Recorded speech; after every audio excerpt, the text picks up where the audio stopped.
Hello and welcome to this documentary film of the Trundley Close Railway Centre.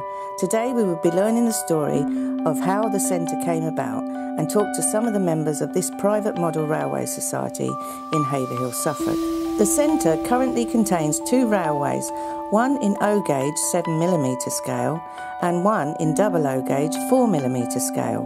It tries to recreate the feel and nostalgia of a classic steam railway, with many steam and diesel locomotives for all to enjoy, as well as special events. So let's talk to the founder of this society, followed by other members, to find out why model railways are so exciting and why they enjoy the hobby. Right, so I first got into trains when I was about 2 to 3 years old.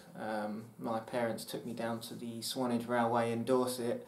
That's where I saw the first ever steam train in my life, and I wouldn't stop going on about them, and I caught what rail enthusiasts call the bug.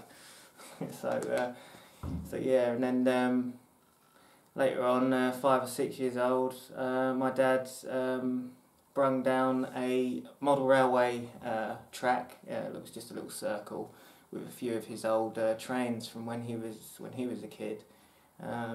And we played with them in the front room, and that's how I got into model railways. Then basically, a few years later, I was about 7 or 8 years old, we built a layout in the spare room. It was just a simple drop down layout with a circle with 2 tracks, just so trains can run round. And there wasn't really much detail. It's just simple detail like a few roads and grass and buildings and stuff like that. Then later in 2009 I met a man called David who had a G-scale garden railway in his garden, and from there in 2010 we decided to build a garden railway in our garden in our old house of Cambridge Way.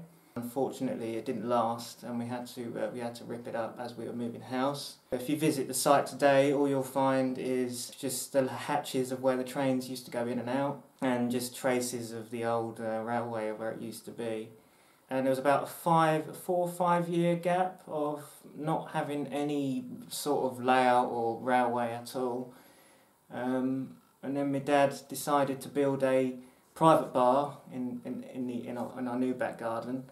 Out of an old workshop which used to link to our garage, and he got this idea from one of his mates. In 2014 we saw an old shed at the Conn Valley Railway, because they have a garden railway down there. There was a really old shed, and there was an old train in there which was a class 33 D6506, which hadn't been running for years. It used to run there, but they changed to G scale instead of O scale. And the guy just gave it to me for free, and then that's where it struck me that I wanted O gauge, because G scale has only American and German locos in model, because we have a little Stans loco, a German one, little green one, and a red little dock shanter. They haven't done any running for a long time. The last time they ran was actually on the Conn Valley Railway, which wasn't too long ago. And then in July 2015 I laid down the first track of the O gauge, and that's when the first trains ran on the O gauge, and we had a little opening event. There's constant maintenance involved with an O gauge layout. It's actually just like the real thing, really. You have to maintain the locos, make sure they're clean all the time. Continuous track issues I've been having with weather, and you need to make sure it's all clean and tidy and ready for running, really, and make sure all the locos are presentable to watch. Then while the O gauge, while that was just been built, at the exact sort of same time, my dad was building the double O gauge layout in the bar, which is the same scale that he brought down when I was a kid, and we built it around the top of the bar. It goes around the top of the bar for people to view. First, it was just electric locos, nothing too fancy. And then in late 2016 we decided to get hold of a DCC system, Digital Command Control, which we got inspired by another layout known as Stockfield Parkway, where it has sound locomotives.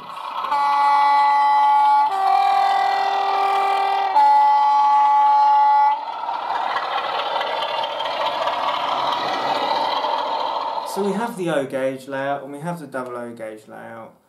Eventually we're going to have a G scale layout as well, so it's a really interesting setup, and I think I've got something good going here at the centre, because we now have special events, like we've had diesel galas where we've had visiting locos, where my friends have brought their locos round, and I've basically built a model railway society, a model railway club here, and I roster locos, I do all these different events on certain days, and we have food, drinks served in the bar, and it's just an enjoyable experience, really. It really is, and I just love how I've managed to sort of capture the feel of a heritage centre in a way, just in model form, and it really is an enjoyable experience for everybody.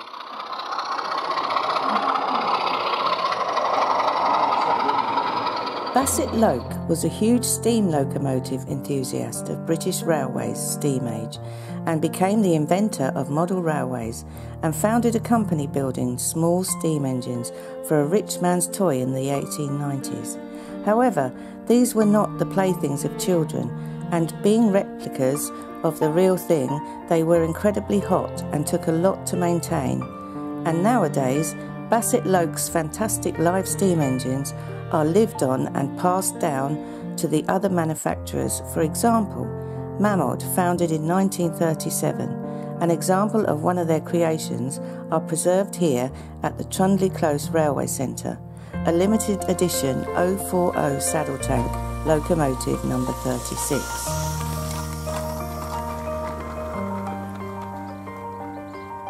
The love of these model trains increased after Bassett Loke's brilliant creations, and the children and families of all ages pleaded to have something like this. So the famous toy maker Frank Hornby stepped in, making clockwork O-gauge trains for families of all ages. Unfortunately, O-gauge was too big to fit into a small room, and back in the 1930s the houses were reasonably small. Bassett Loke was contacted to help Hornby and began work on a smaller scale known as double O-gauge, which is half the size of O-gauge.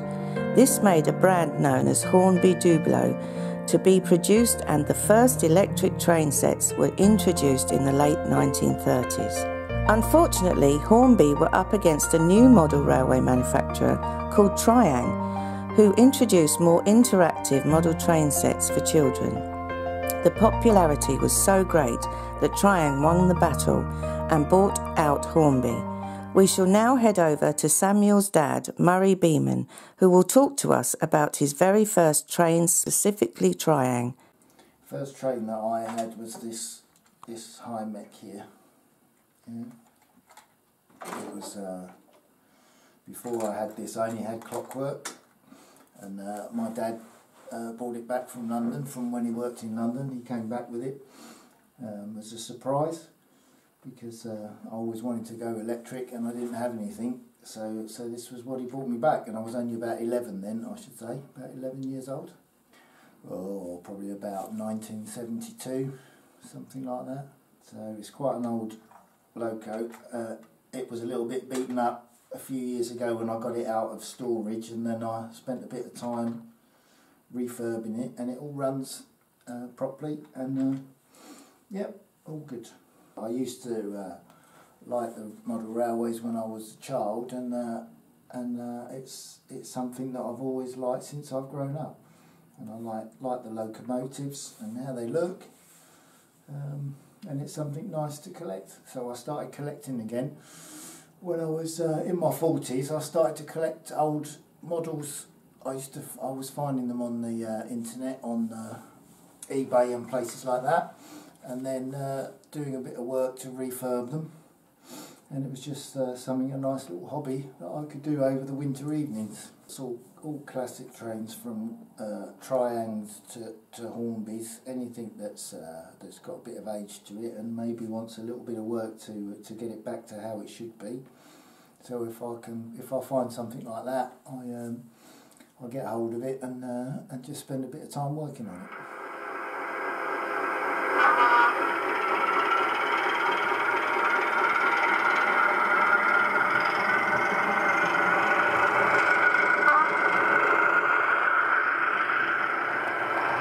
Member Simon Vesey owns his own layout at his house not too far from the centre, known as Stockfield Parkway TMD. Most of the assets on the layout being custom built by himself. This layout shows just what can be achieved with model railways and how realistic and detailed you can get them. It's amazing that even some model railway layouts look so realistic that it looks like you are looking at a small world. It is very interesting to see what talented people can create when their mind and imagination is put to it.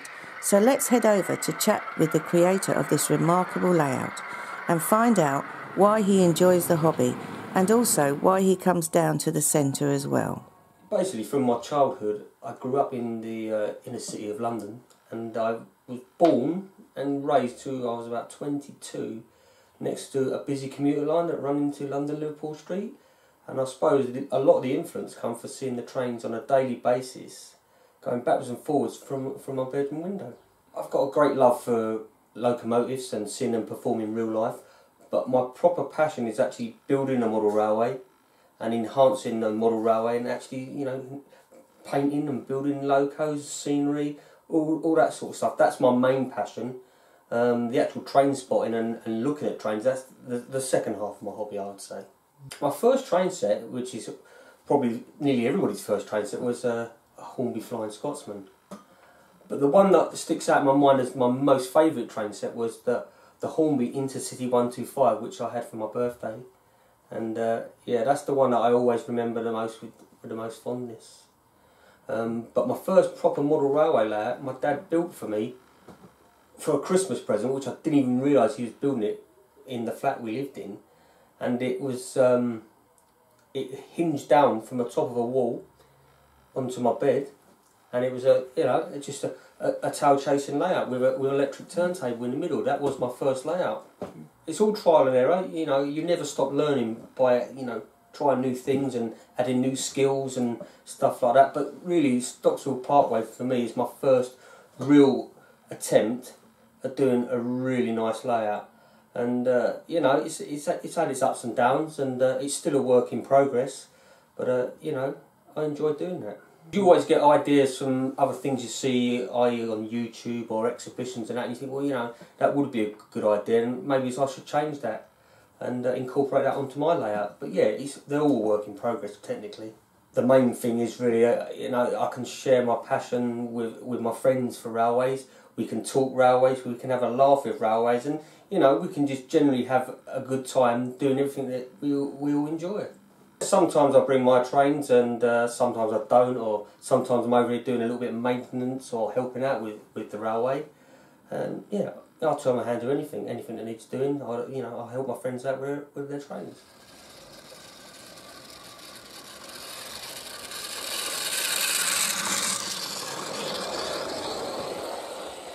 Well, it was a good few years back now, probably like 2008 actually. I had my dad's old model railway, got it out the loft at my nan's house, set it up in the spare bedroom. And then we just progressed from what we had, brought new stock, etc. Just making it look as realistic as you can, really. That's what I enjoyed, having something realistic. Building it and running it, but I always had the habit of then taking it apart again and rebuilding it as a different layout and then taking it apart again. That sort of thing. Yeah, there's always something to do, isn't there? You can always change something on it. There's always part that's not right or needs changing or upgrades. There's always something to do. Locos need restoring, maintaining, that sort of thing. I love shunters, 03s, 08s, J94s I've got a big collection of. So it's always been shunting locos that have really run on my model. I've got a few bigger ones, but they don't really do much. I bring my models because I've no longer got got a model of my own. So I bring them down, run them on the layout, because it's probably my local model layout now.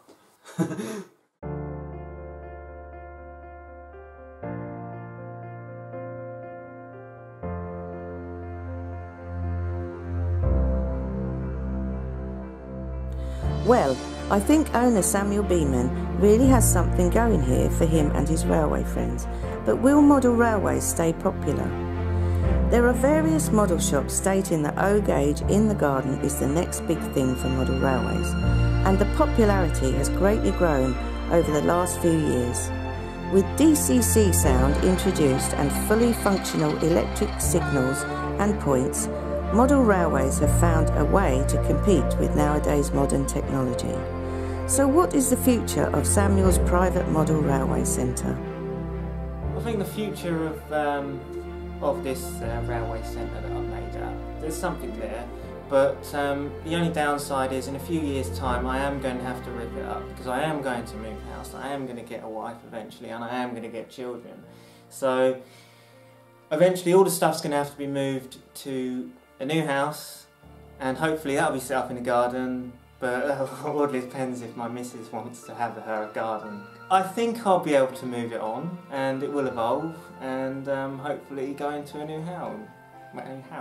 Yeah.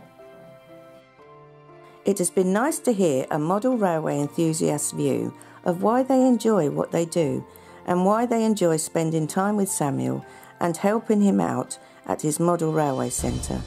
The golden age of steam and glory days of diesel have certainly been well preserved here in model form, and hopefully there is a future for Samuel's railway.